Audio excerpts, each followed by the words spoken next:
Tissue అనగానే group of cells is called tissue. Okay, అనేక కణాల కలయిక వల్ల కణజాలము టిష్యూ అనేది ఏర్పడుతుంది. ఇటువంటి కణజాలాలు అన్నీ కలిసి అవయవాలు ఏర్పడతాయి, అంటే ఆర్గాన్స్. ఇటువంటి ఆర్గాన్స్ అన్నీ కలిసి అవయవ వ్యవస్థ ఏర్పడతాయి, అంటే సిస్టమ్. అవయవ వ్యవస్థలు ఏర్పడతాయి. మన బాడీలో రకరకాల అవయవ వ్యవస్థలు ఉంటాయి. జీర్ణ వ్యవస్థ అంటే డైజెస్ట్ సిస్టమ్, అలాగే nervous system, respiratory system, blood circulation system, ఇలా రకరకాల సిస్టమ్స్ ఉన్నాయి మన బాడీలో. ఆ సిస్టమ్స్ అన్నీ కూడా పనిచేస్తున్నాయంటే, లేదా సిస్టమ్స్ అన్నీ కూడా ఏర్పడుతున్నాయంటే కారణం సెల్. యూనిట్ ఆఫ్ సెల్ అనేది అది ముఖ్యమైనది. ఈ సెల్స్ గ్రూప్గా ఉండి ఒకే రకమైన వర్క్ చేస్తే, ఫంక్షన్ చేస్తే దాన్ని టిష్యూ అని అంటాం. ఆ టిష్యూలో రకరకాల టిష్యూలు ఉంటాయి మన బాడీలో. మెదడుని ఏర్పరిచేటువంటి టిష్యూస్, నెర్వ్ సెల్స్ అన్ని కలిపి మెదడుని ఏర్పరుస్తాయి. అలాగే హృదయాన్ని ఏర్పరిచేటువంటి హృదయ కణాలు ఉంటాయి. అలాగే మూత్రపిండాన్ని ఏర్పరిచే కణాలు ఉంటాయి. అలా కాలేయాన్ని ఏర్పరిచే కాళీ కణాలు ఉంటాయి. బ్లడ్ ఏర్పరిచేటువంటి రక్త కణాలు ఉంటాయి. ఆ రక్త కణాలు రెడ్ బ్లడ్ సెల్స్ అని, వైట్ బ్లడ్ సెల్స్ అని, ప్లేట్లెట్స్ అని, ఇవన్నీ కూడా ఉంటాయి. అలాగే మెదడుని ఏర్పరిచేటువంటివి న్యూరాన్స్, నాడీ కణాలని, ఇలా రకరకాల సెల్స్ మన బాడీలో ఉంటాయి. అలాగే మొక్కలలో కూడా ఉంటాయి.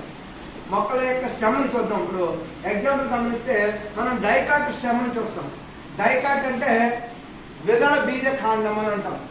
మనం చెప్పుకునేంత ముందు డైకాట్స్ అంటే ద్విదళ బీజాలు అంటాం. ద్విదళ బీజాలు అంటే విత్తనం మొలకెత్తేటప్పుడు మొట్టమొదట రెండు పత్రాల కింద వస్తాయన్నమాట. మొట్టమొదట ఏర్పడేటువంటి ఒకే విత్తనం నుంచి రెండు బీజాలు ఏర్పడతాయి. దాన్ని డైకాట్స్ అని అంటాం, ద్విదళ బీజాలు అని అంటాం. ఇటువంటి ద్విదళ బీజాలలో వేరు వ్యవస్థ రూట్ గమనిస్తే మనకి తల్లి వేరు అనేది కనిపిస్తుంది. అంటే ట్యాప్ రూట్ సిస్టమ్ అనేది ఉంటుంది. ఈ ట్యాప్ రూట్ సిస్టమ్ ఎక్కువగా మనకి పప్పు ధాన్యాలు కలిగిన మొక్కలు వాటిలోనే కనిపిస్తుంది. ఇప్పుడు ఎగ్జాంపుల్ మనం తోటకూర చూస్తాం. తోటకూర యొక్క స్టెమ్ డైకాట్, ద్విదళ బీజానికి సంబంధించింది. ద్విదళ బీజం అని ఎలా చెప్పగలం? రూట్ అనేటువంటిది గమనిస్తే ట్యాప్ రూట్ ఉన్నది. అలాగే మనకి ఈ పత్రంలో ఈనుల వ్యాపనం గమనిస్తే జాలాకార రెటిక్యులేటివ్ ఈనుల సిస్టమ్ అనేటువంటిది మనకు కనపడుతూ ఉంటాం. అర్థమైందా? ఇటువంటి జాలాకార ఈనుల వ్యాపనం ఆకులు కలిగి ఉంటాయి. అలాగే లోపల రూట్ అనేది ట్యాప్ రూట్ కంపల్సరీగా ఉంటుంది. ఇటువంటి దాన్ని మనము డైకాట్ స్టెమ్ అని అంటాం. అర్థమైందా? వచ్చేసి చూడండి, డైకాట్ స్టెమ్ యొక్క సెక్షన్ కటింగ్ చూద్దాం. కాండాన్ని అడ్డుపక్క వస్తాం. మొట్టమొదటి మనం ఏం చేయాలంటే రూట్ని మనము తోటకూర తీసుకున్నాం. తోటకూర యొక్క రూట్ని ఇలా కట్ చేసాం. కట్ చేసి ఇలా సన్నటి పొరలు, ఇలాంటి పొరలనే అనేక పొరలు తీసుకోవాలి. ఈ పొరలన్నీ తీసుకుని ఏం చేయాలి? ఈ పెట్రీ డిష్, మీకు వాటర్ ఇచ్చాము కదా గ్లాసుల్లో, ఆ పెట్రీ డిష్లో వేయండి. ఇటువంటి ఇలా పలచగా కట్ చేసి ఈ పెట్రీ డిష్లో వేయండి.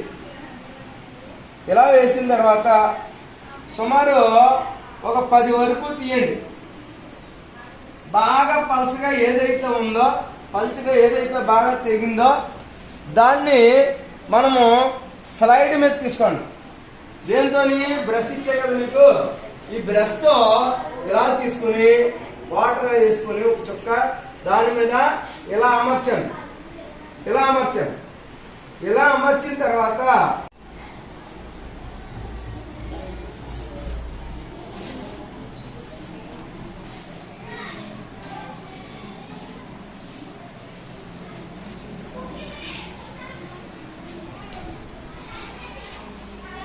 వాలుగా కట్ చేయండి, బాగా వస్తాయి.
ఏదైతే పలసగా వచ్చిందో లేయరు, ఆ లేయర్ని తీసి అప్పుడు స్లైడ్ మీద పెట్టండి.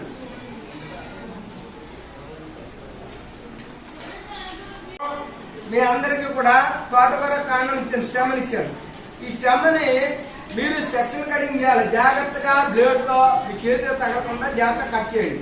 ఓకే, కట్ చేసి ఈ పెట్టి డిష్ మీకు గ్లాస్ ఇచ్చే కదా వాటర్, ఆ వాటర్లో పోయండి.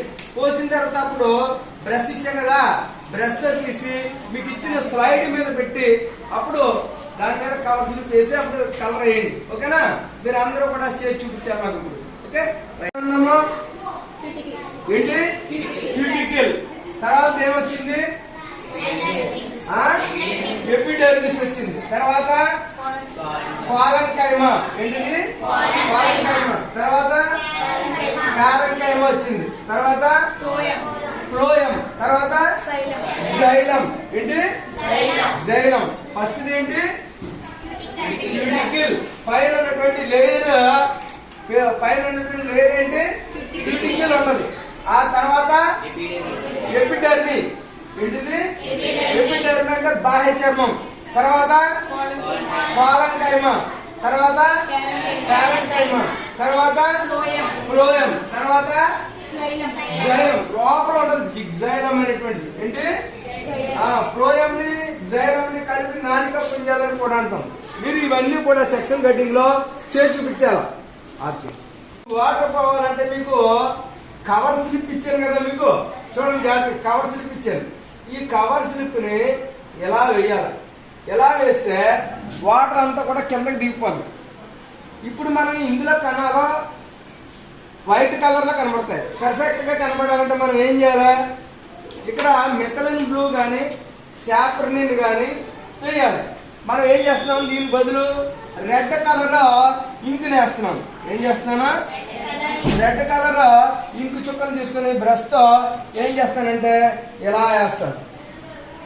ఇలా వేసి చూడండి, ఇలా వేసి అప్పుడు కవర్ స్లిప్ పెడతాను అనమాట.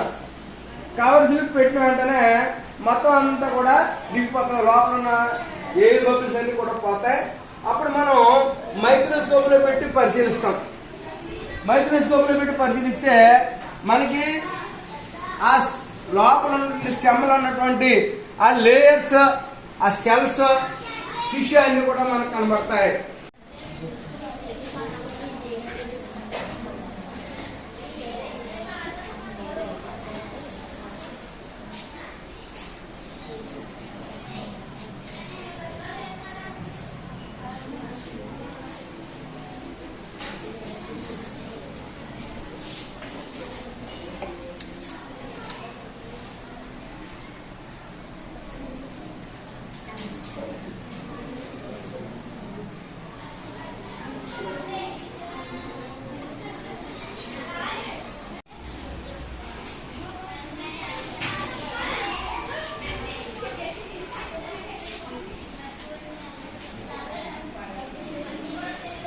అందులో ఫస్ట్ క్యూటికల్, తర్వాత ఎపిడెర్మి. చూడండి క్యూటికల్ ఉంటది, ఎపిడెర్మి ఉంటది, పాలన్కైమా, కారంకైమా, అలాగే ఫ్లోయం, జైలం అనేవి జాగ్రత్త అబ్జర్వ్ చేయండి. చూసిన వాళ్ళందరూ కూడా ఇలా వచ్చిండి అమ్మ, మీరు చూసేసి ఎలా వచ్చాయి, ఎలా వచ్చాయి జాగ్రత్త చూడండి. మళ్ళీ మీరు చేసింది, మీరు కట్ చేసింది కూడా ఒక వాళ్ళకే ఇచ్చేస్తాను, మీరు చూద్దరు కానీ.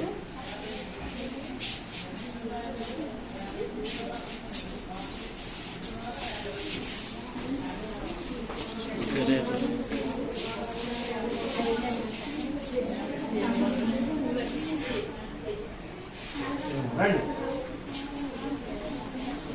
ఇప్పుడు మీరు అందరూ కూడా డ్రా చేయాలి. మీరు చూసింది ఏదైతే చూసారో అది డ్రా చేయాలి. బొమ్మేలండి, రండి అయిపోయినమ్మా. నెక్స్ట్ మీరు వెళ్ళిపో. నెక్స్ట్ బాయ్స్ రండి, స్పీడ్ వచ్చేయండి.